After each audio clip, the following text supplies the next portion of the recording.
नमस्कार। आज के इस बेहतरीन एक्सप्लेनर में आपका बहुत बहुत स्वागत है।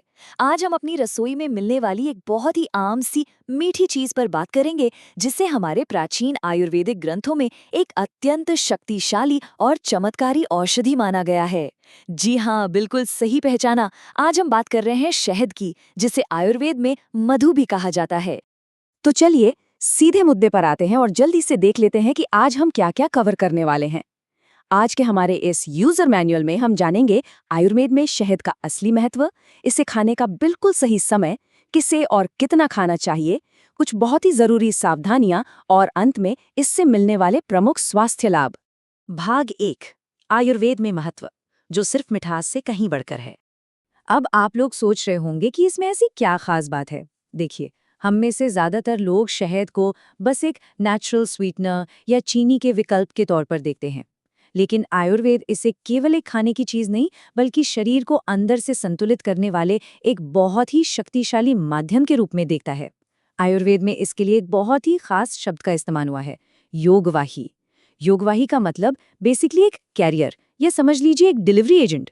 जब आप शहद को किसी दूसरी जड़ी बूटी या औषधि के साथ लेते हैं, तो यह उन औषधियों के फायदों को हमारे शरीर के सबसे गहरे हिस्सों और ऊतकों तक सीधे पहुंचाने का काम करता है, एकदम किसी जादू की तरह।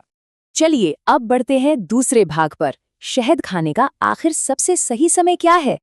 क्या आपको पता था कि सिर्फ समय बदल देने से शहद के हेल्थ बेनिफिट्स पूरी तरह से बदल जाते हैं? सीरियसली, जैसे अगर सुबह खाली पेट गुनगुने पानी के साथ इसे लिया जाए तो ये शरीर की अंदरूनी सफाई करता है और हमारी इम्यूनिटी बढ़ाता है। वहीं अगर इसे खाना खाने के 1 से 2 घंटे बाद लिया जाए तो ये सीधे तौर पर डाइजेशन को इम्प्रूव करता है और हमें तुरंत एनर्जी देता है। रात को सोने से पहले गुनगुने दूध के साथ बहुत बढ़िया और गहरी नींद आएगी। और हाँ, जब मौसम बदल रहा हो ना, तब इसका सेवन एलर्जी और सर्दी खांसी से बचने के लिए एकदम परफेक्ट है। भाग 3, किसे और कितना शहद खाना चाहिए। आइए सही मात्रा को समझते हैं। अब देखते हैं कि असल में इसे किससे लेना चाहिए। सबसे अच्छी बात क्या है, शहद सच में बहुत ही समावेशी है। मतलब ये लगभग सभी के लिए फायदेमंद है। अगर किसी का डाइजेशन वीक रहता है या कोई एथलीट है जो भारी शारीरिक मेहनत करता है, तो उनके लिए ये बहुत ज्यादा रेकमेंडेड है। स्किन और बालों की प्रॉब्लम से परेशान लोगों के लिए या एसिडिटी और गैस झेलने वालों के लिए भी ये बेहद असरदार है। यहाँ तक कि अगर कोई हेल्दी तरीके से अपना वेट मैनेज करना चाहता है, तो ये प्राकृतिक उपहार सभी की जरूरतों के हिसाब से काम करता है। और ये चार्ट एकदम क्लियरली एक्सप्लेन करता है कि अलग अलग आयु वर्ग के लिए कितनी मात्रा बिल्कुल सही है। ध्यान से देखिए, 1 से 5 साल के छोटे बच्चों के लिए सिर्फ 2 से 5 ग्राम यानी आधा से 1 छोटा चम्मच काफ़ी है। 5 से 12 साल के बच्चों के लिए बस 1 छोटा चम्मच यानी 5 ग्राम। और वयस्कों के लिए आइडियल डोज है 10 से 20 ग्राम के बीच, मतलब 1 से 2 चम्मच। लेकिन रुकिए, एक नंबर हमेशा याद रखिए, 20 से 30 ग्राम, बस इतना ही। चाहे ये कितना भी फायदेमंद क्यों ना हो, संतुलन बहुत जरूरी है। ग्रंथों के अनुसार एक दिन में किसी को भी 30 ग्राम से ज्यादा शहद बिल्कुल नहीं लेना चाहिए। और सबसे अच्छा तरीका ये है कि इस टोटल मात्रा को भी पूरे दिन में 1 या 2 बार के सेवन में बांट लिया जाए। आगे बढ़ते हैं चौथे और बहुत ही जरूरी पॉइंट पर। कुछ बेहद महत्वपूर्ण सावधानियां, यहाँ थोड़ा ज्यादा ध्यान दीजिएगा। ये हिस्सा सच में सबसे अहम है, क्योंकि फायदे अपनी जगह हैं, पर अगर तरीका गलत हुआ तो शरीर को नुकसान भी हो सकता है।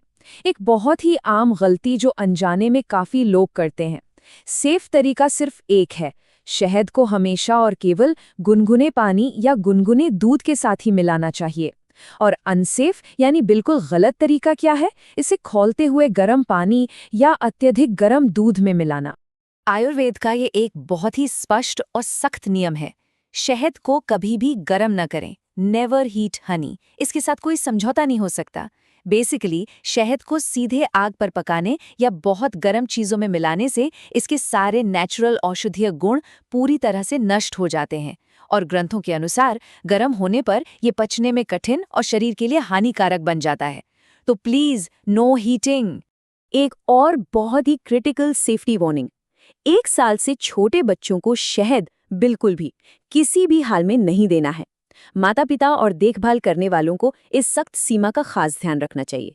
असल में 1 साल से कम उम्र के बच्चों का नाजुक डाइजेस्टिव सिस्टम इतना विकसित नहीं होता है कि वो शहद में मौजूद कुछ प्राकृतिक तत्वों को सुरक्षित रूप से पचा सके। चलिए अब आते हैं अपने आखिरी और सबसे शानदार सेक्शन पर। भाग 5, प्रमुख स्वास्थ्य लाभ। अगर अब भी डिस्कस की गई उन सभी सावधानियों का समझदारी से पालन किया जाए तो देखिए शरीर को क्या-क्या मेजर फिजिकल बेनिफिट्स मिलते हैं। सही तरीके से सेवन करने पर यह नाटकीय रूप से हमारी बीमारियों से लड़ने की क्षमता यानी इम्यूनिटी को बढ़ाता है। ये पूरे डाइजेस्टिव ट्रैक को अंदर से मजबूत बनाता है। और क्योंकि ये एक नेचुरल शुगर का रूप है तो थकान मिटाने के लिए ये इंस्टेंट एनर्जी देता है। यही नहीं, ये हमारी स्किन पर एक प्राकृतिक निखार लाता है और यहाँ तक कि शरीर पर लगे घावों को तेजी से भरने में भी बहुत मदद करता है। और इसके फायदे सिर्फ शारीरिक नहीं है, मानसिक और वेलनेस लेवल पर भी इसके शानदार रिजल्ट्स हैं। गले की खराश और सर्दी जुकाम में तो ये एकदम मैजिक की तरह काम करता ही है, साथ ही स्वस्थ रूप से वजन नियंत्रण में भी मदद करता है। लेकिन जो बात इससे सबसे खास बनाती है वो है इसका मस्तिष्क पर प्रभाव। ये गहरी मानसिक शांति को बढ़ावा देता है और साइंटिफिकली हमारी मेमोरी पावर को भी एक्टिवली बढ़ाता है। सच में एक संपूर्ण टॉनिक। अब कोई सोच सकता है कि ये सारी डीप नॉलेज आ कहाँ से रही है। देखिए, ये कोई इंटरनेट के अनुमान नहीं है। ये ज्ञान सीधे तौर पर हमारे ऐतिहासिक और शास्त्रीय आयुर्वेदिक ग्रंथों से आता है। भाव प्रकाश निघंटू के मधुवर्ग से, चरक संहिता और सुश्रुत संहिता के सूत्र स्थान से और अष्टांग हृदयम से। ये ग्रंथ सदियों से भारतीय चिकित्सा पद्धति के एक बेहद मजबूत स्तंभ रहे हैं। अगर इन सभी ग्रंथों और आज के हमारे इस पूरे विश्लेषण का एक सार निकाला जाए तो वो इस एक लाइन में मिल जाता है। शहद प्रकृति का अमृत है। सही मात्रा और सही तरीके से इसका सेवन शरीर को स्वस्थ, ऊर्जावान और संतुलित बनाता है। ये वाकई प्रकृति का दिया हुआ एक बहुत ही अनमोल उपहार है।